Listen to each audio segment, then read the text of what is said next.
Hello, welcome to my channel and welcome to my website. My name is Daryl and this is Programming in Any Language. The website is www.blackdaffduck.com. It's where you'll find all my videos organized in logical order. Welcome to arrays. As you can see behind me, there are quite a few topics to cover concerning arrays. Over the course of the next several videos, we'll cover all these topics and provide solid examples of code.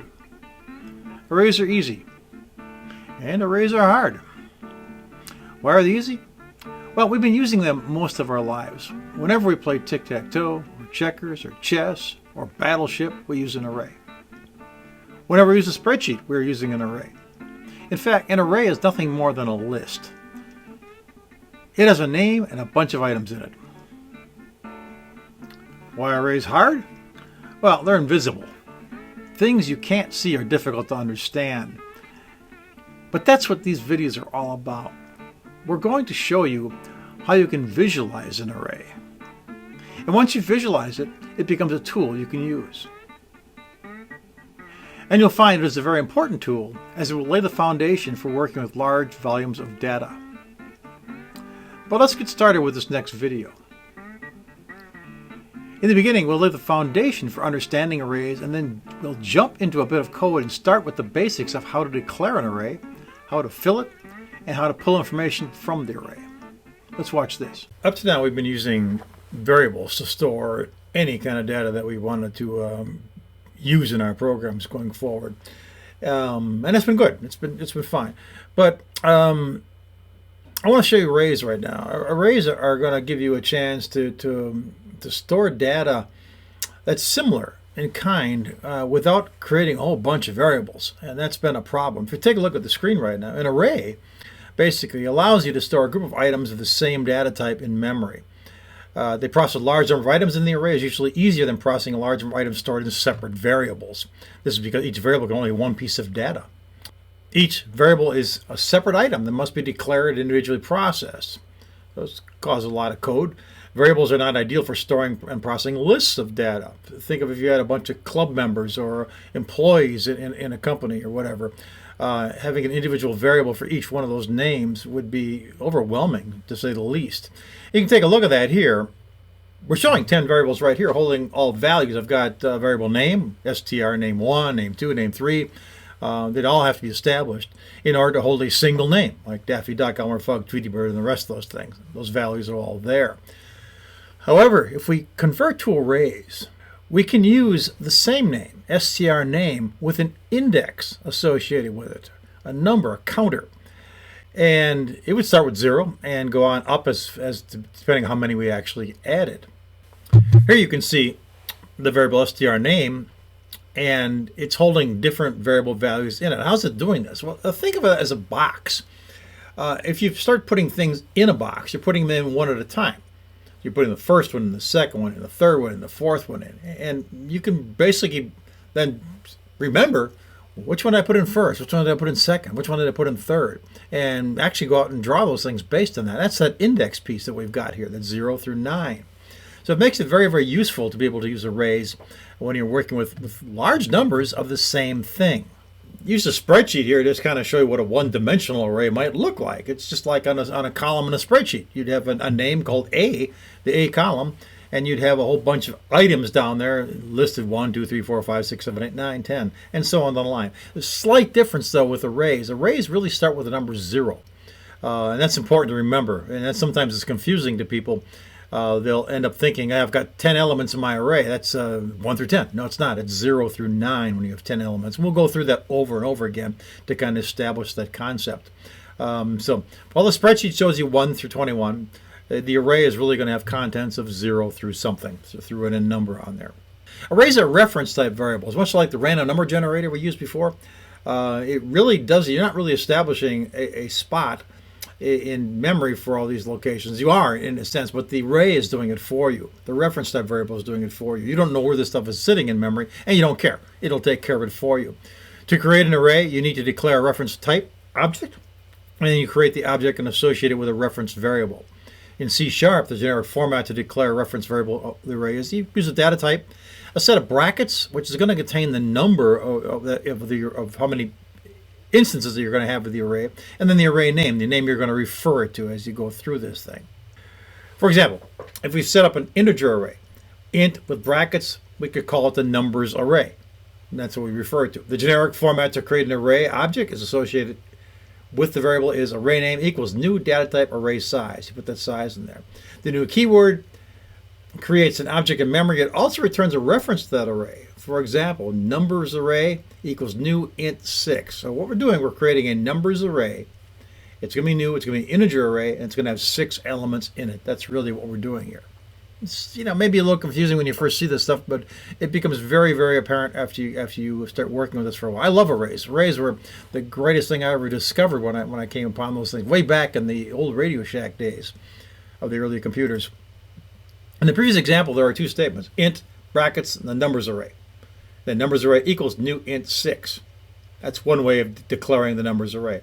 They can be combined into one statement: int brackets numbers array equals new int 6. Which one you use is up to you. You can use one or the other. It doesn't really matter too much.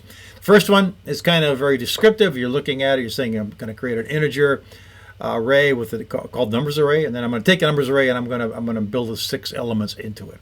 And looking down below, you got an integer array with brackets. Numbers array equals new int 6 of one, half a dozen the other, really, on what you actually use. Perhaps the second one, a little less code, one line of code will actually do it for you. You can create arrays of any data type, and this example right here shows you we're using doubles called temperature. A new doubles array with 100 elements in it. We have places to put 100 different temperatures, 0 through 99. I want to point that out. The decimal array, we're going to set one called prices. It is a new decimal, has 50, 0 through 49. The string array is going to be called a name array. It's going to equal a new string of 1200. That's 0 through 1,199. You've got to remember that thing. So always subtract 1 from that number you're actually setting it on, and you know your last position on there. In arrays, size is declared. It must be a positive integer, and it can be a literal value. So you can use a constant, like integer size equals 6, and then say the integer array we're going to create is going to be called the numbers array, new int size, and then it'll create an array of 6 elements, 0 through 5. The storage locations in an array are known as elements. In memory, an array's elements are located in consecutive memory locations. Each element in an array is assigned a unique number known as a subscript. Subscript is one name, an index is another. Any kind of pointer that you're actually referring to is going to be what you would actually use to reference the position in the array. Subscript is fine, index is fine, whatever you want to use. It's actually a number. It's assigned basically a number, some name with first one, second one, third one, 0, 1, whatever. Subscripts are used to identify specific elements in an array. Subscripts start with 0. The first element has a subscript of 0. The nth element, or the last element, has a element of n minus 1. So it's always one less than what you might think. This kind of shows you a graphic representation of a numbers array variable. It's sitting out there, and you've got 5 elements in there, 0, 1, 2, 3, and 4. That's a subscript you're seeing right there. And when you create a numeric array in C#, its elements are set to the value of 0 by default. So you're automatically going to get 0 in those positions. When you work with the array elements, given the following code, you could access each individual element by using its subscript. By setting up a constant called integer size equal 5, int numbers array equals new int 5, you created an array of 5 elements, 0 through 4. And you can actually put elements in there, or amount values in there, by simply saying numbers array position 0 is equal to 20. Numbers array 1 is equal to 20. Numbers array 2 is equal to 20, and so on down the line. Any other number you want to put in there. That's how you can actually put things in there. That's one line at a time. To get the third element, we use the numbers array 2. So you're looking, simply pointing at it like that with that index in there, and you can put that in. You can even take that out. When you create an array, you can actually initialize it with a group of values. Again, we have the constant integer size 5, int array, numbers array, new int size is going to be 5. And right away, we're going to pack 10, 20, 30, 40, 50. I tend to not do that. That might be useful if you're using zip codes or a couple of area codes and a phone number, and you want to put those in your program and have them standing there. You might do that. Typically, though, you'll probably read these things in from a file or bring them in or type them in. Int, the next one shows int numbers array equals new int, and you're putting it in that way. And even the third way is int numbers array 10, 20, 30, 40, 50. You're not even giving the size here. You're just popping it in. And by default, it counts the numbers and puts them in 0, 1, 2, 3, 4. All three produce the same results. Which one do you use? It's up to you. If you want more clarity, you might want to be a little more descriptive in what you're doing. As you get more seasoned, your style as a programmer becomes more evolved. You might be using the last one. But remember, you want to always write your code so that other people can read it and understand it. So I tend to like to be more clear on what I'm actually doing. The shortcuts sometimes are great for getting it down, but it doesn't help if you have to go in there or somebody else has to go in there and work with your code. Now, you may have wondering up to this time, we got that index in there. This is where the array becomes very useful. We end up using loops to actually go through and find our elements in the array. So you can think of if you start creating an array of 5, 0, 1, 2, 3, 4, you can step through it by going through 0, 1, 2, 3, 4, making x your index, then adding 1 to it as you go through it and with using that same name. So your code can be very, very small, even though it's going through 100 different items inside your code. Arrays commonly use int as a subscript. You could then create a loop to step through the array. For example, we've got a constant called int size 3, integer my values is equal to int size 3. So we created an integer array that's 3 long, 0, 1, and 2. And for int, index equals 0, the index is less than size, and index is added. We add 1 to the plus on there. Again, using our loop, we start with 0, we increment it, but we always check it to see it doesn't go greater than size. And we look at my values, index equals 99. This actually puts 99 in all three elements of this array. My value is 0, my value is 1, my value is 2. Note that the number of iterations cannot exceed the size of the array, otherwise an exception will be thrown, and they will blow up on you. You will find this if you end up exceeding the size of the array, bang, smoke comes out of your machine, all kinds of stuff. So you'll learn that real quick because you will blow it up once in a while. It happens to me.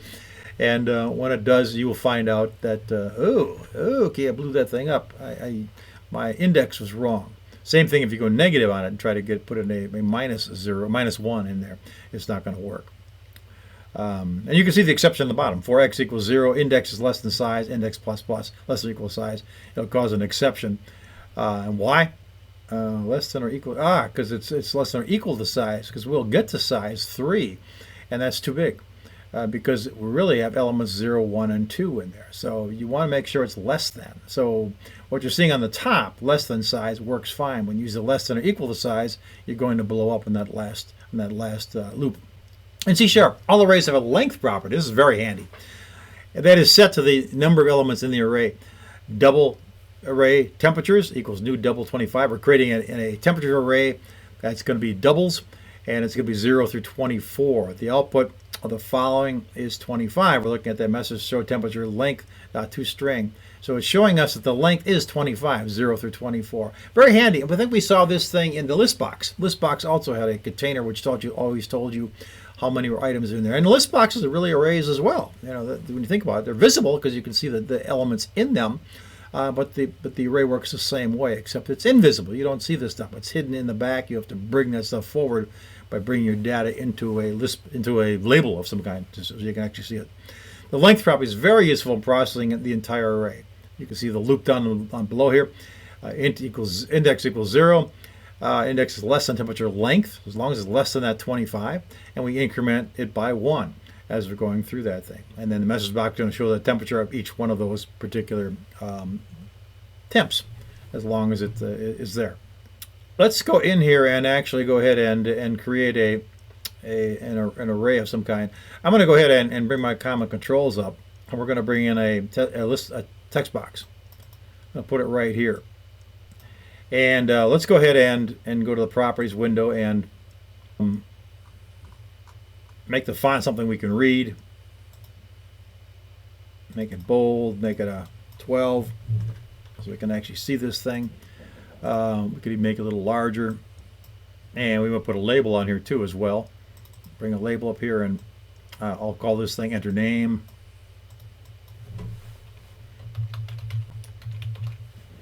And we'll pop that in there like that. We want to make this font also larger,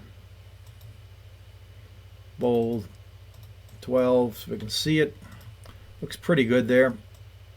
Yeah, being a stickler for details, I'm going to put a colon after this thing. This looks better that way. What I want to do is I want to actually go ahead and bring in elements into a text box here. I'm going to call this thing text in. So let's call this text box txt.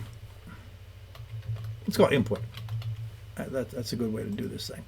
What I'm going to do then is I'm going to create a button, and we'll do the same thing with the font here.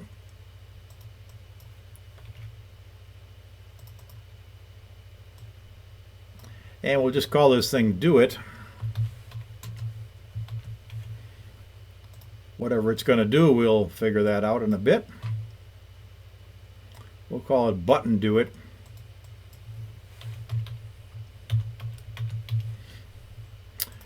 And what I'm going to do this thing right now is I'm going to go ahead and let's put an exit button on here right away so we can get out of this thing.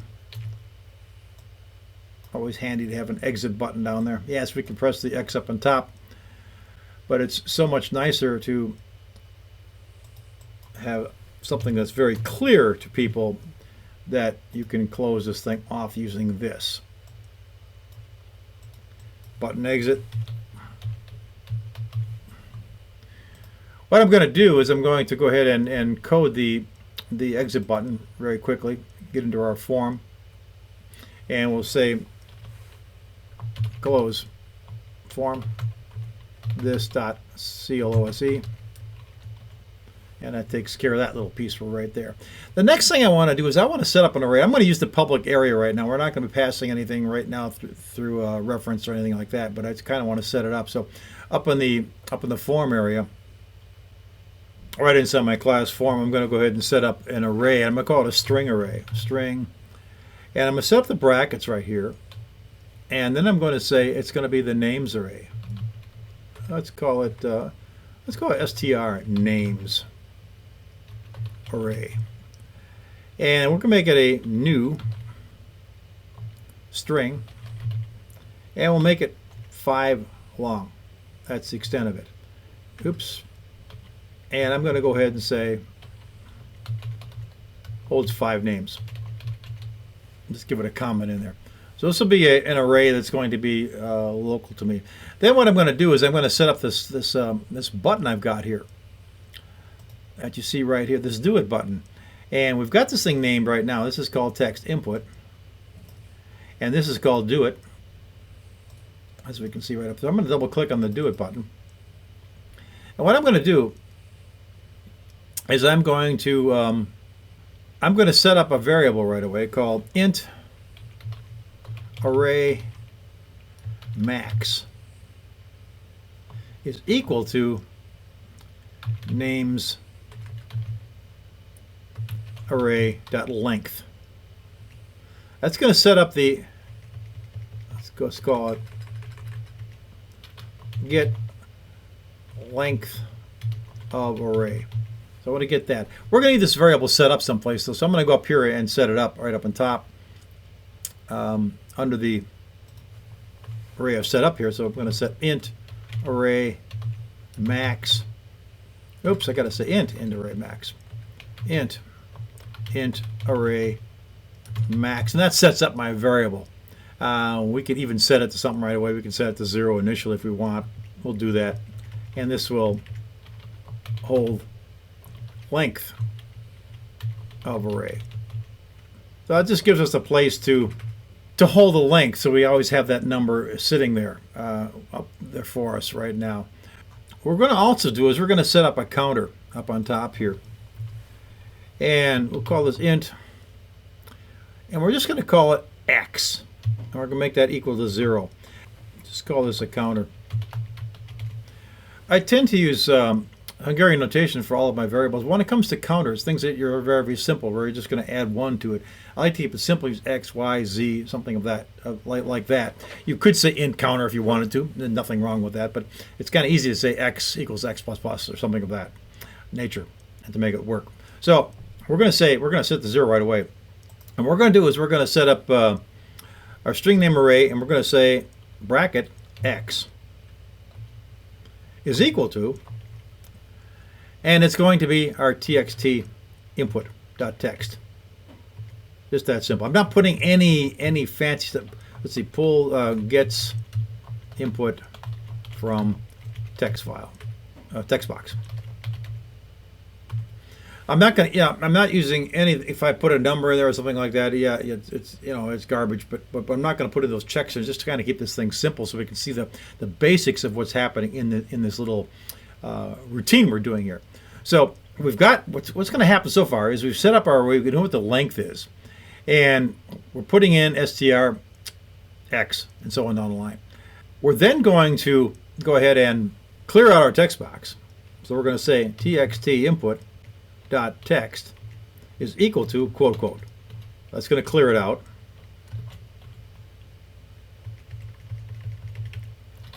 Clear text box. And then we're going to say txt input dot focus. So we're going to put our user right back in there. Put user at the text box. And then we're going to say x is equal to x plus 1. That's going to increment x.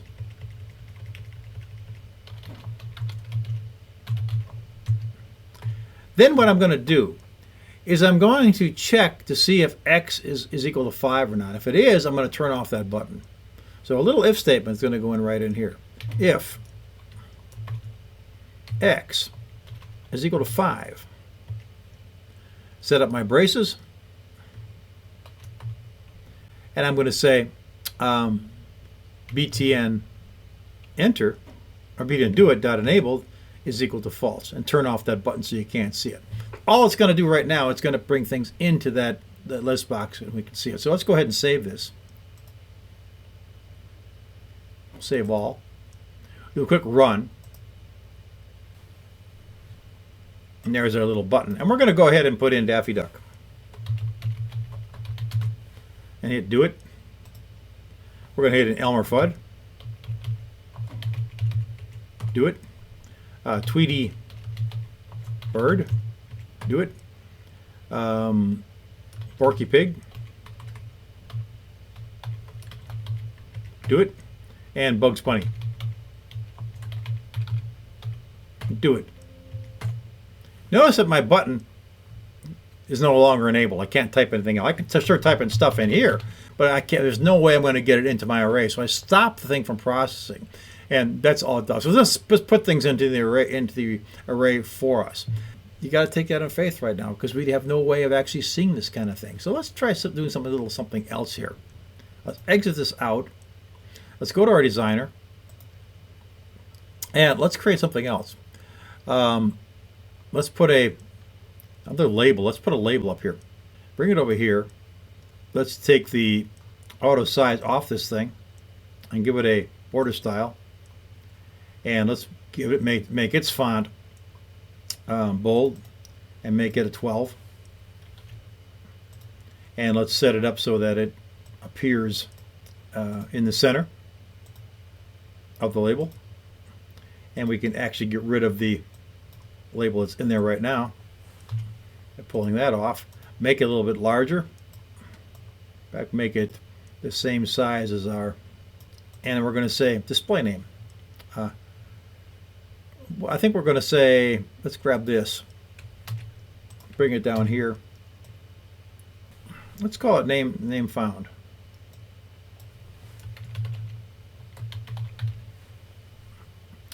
And put it in like that. And let's go ahead and put in another text box right here. We'll grab this one.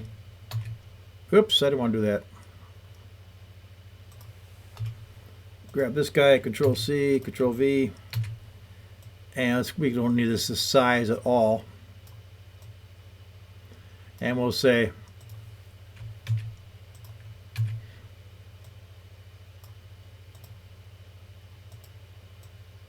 enter 1 through 5. Actually 1 through 4. And we can kind of, it's going to be a little sloppy program, but we'll kind of put this stuff together as we get onto this thing. And we're going to need a button. Well, actually, we can probably use the number we actually put in here. Or we can put a button in. Let's just grab this guy and put him here, and we'll call this one find.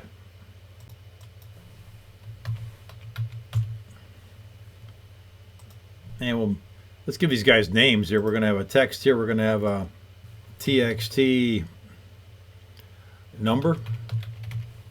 This will be button find. We have a label here, LBL name out. We don't need much more than that. Let's go ahead and move this here, move this button, do it over here, grab this stuff and kind of bring it up here. Whoops. Looking a little better. Take this guy right here and go ahead and center it.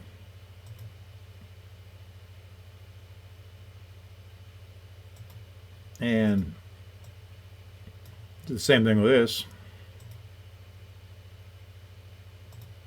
Looks pretty good right now. Okay, we're looking, that's halfway decent. It's not perfect.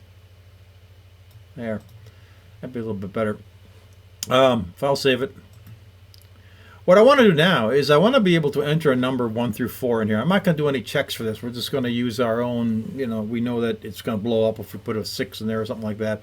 But we're going to put in 1 through 4 just to find what, or actually 0 through 4. I'm totally wrong on this thing. Let's go back down here and change that. Remember, our arrays start with 0, so you can still make that mistake even when you've been programming for quite some time. We're going to go here and enter this number inside here, so we need a number in there, of course. Once a number is in there, then we'll do a find here, which is going to find the data inside the array. So what I really want to do is I want to go ahead and program this find button, which is called button find. So I'm going to, and we named the name this thing, of course, so we got a label out, we do. So let's do the find here. And what I'm going to do is I'm going to set up another variable. We'll call it int find. And number from text box. I'm then going to say int find is equal to int dot parse txt number dot text. So bring in that text number at this point right here, and this is going to gets entered number, and we misspelled it, so we need to put a D in here. That much better. And now we'll simply say if int find is less than int array max and int find is greater than or equal to 0, give us some brackets. What we'll do here is we'll say LBL name out dot text is equal to int find is equal to names array str names array int find, which is that number. Let's set our txt pointer, or txt. We need to do that. Yeah, we can do that. We can go to our txt number.text is equal to quotes. Clear it out for the user, and then position the user at that focus. So let's put in comments for all these things. Find array element, or I should say display array element.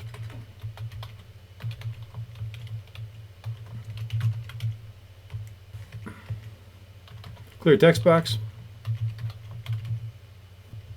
Set focus. And that should be it for us. File save. Now, this is all very simple, all very, not much to this program at all, but if we take a look and run it right now, what we're going to see is we can do what we did before, and that is put in our 5 names. We could have played games making this all invisible so until we actually finish our button, but we won't do that. We'll just do this now. So Daffy Duck's going in, and he went in there. Elmer Fudd's going in. Tweety Bird is going in. Sylvester Cat just went in, and Porky and Bugs Bunny. They're in.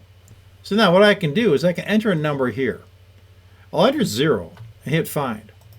And up pops Daffy Duck. Why is it only showing Daffy Duck? I must have only spelled it so big. We'll check that in a second here. Pop up here, I'm going to say 2. Find. Found Tweety Bird. Let's look at 0 again. Yeah, it must be a spelling error on my part. We'll put in a 1. There's Elmer Fudd. We'll put in a 5. Doesn't allow me to put in 5. It doesn't do anything there because 5 is too big. It's outside of the scope of the program. So we need to go with a 4, and we find Bugs Bunny. We find a 3 in here. So it's going through the array and finding it as it actually needs to find these things and making it all work. So that's what an array does. If you look at the code here, we set up the array up here. So it's in a global area. Everybody can see it. All the buttons can see it. We look at the Do It button right here. Let's close this one off. So we're only looking at the Do It button. And if you look at this, all we're doing here is we're finding out what our array max is, how big our array is, so we don't go beyond that realm. We're taking the input from the user and we're putting it into the names array. And which one is we doing? We're putting into X. What is X? It's 0 initially, and then we add 1 to it. Where we set it up here to int equals 0. So that's all it does. This actually fills the array for us. We close this off and look at the find piece. We are creating an integer called find. We could have used X again if we wanted to. Int find is going to be whatever number the person types in that text box. And then we take that number and we say as long as it's less than int array max, less than 5, and it's greater than or equal to 0, 0, 1, 2, 3, 4, we're okay. We can go down here and do these things. So it's not going to hang. I could have put a message box down here, else, number out of bounds, and gone there. If I didn't put this particular thing in, if we just put in the int find X and let it go like this, it would work. But what would it do? It would blow up if I actually went too far and didn't put the check in. In fact, we can do that by actually commenting this out.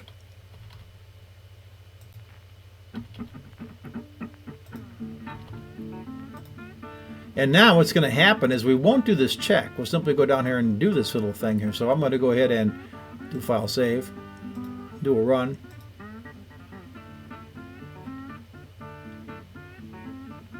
Put our 5 names in again. This time we'll spell duck right.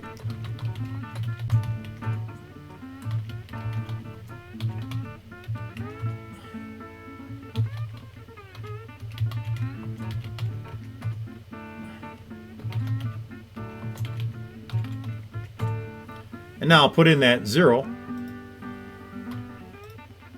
And it finds it just fine. Put in a 4, finds it just fine. Put in a 5, and we blow up. System out of range. We get an exception on that. And it tells us exactly what happened. If we highlight this thing, we see the int find is a 5. It can't be a 5. It's beyond the range of the array we actually set up. So your programs will blow up if you don't do that check for them. That's the basics of arrays. We'll get into this much deeper as we go forward. Plain and simple, that is arrays in a nutshell. In the next videos, we'll start using them to read and write files, for searching, for sorting, and a million other things. Once I understood arrays, I love them. They just open programming to all kinds of applications, as you'll see. And we'll create some pretty sophisticated applications in this section. So let's have some fun. I'll see you in the next video. Thanks for watching. Oh, and don't forget to use the website for easy access to all my videos. And if you get a chance, please subscribe. That way you'll be notified when something new is available. We'll see you in the next video. Take care.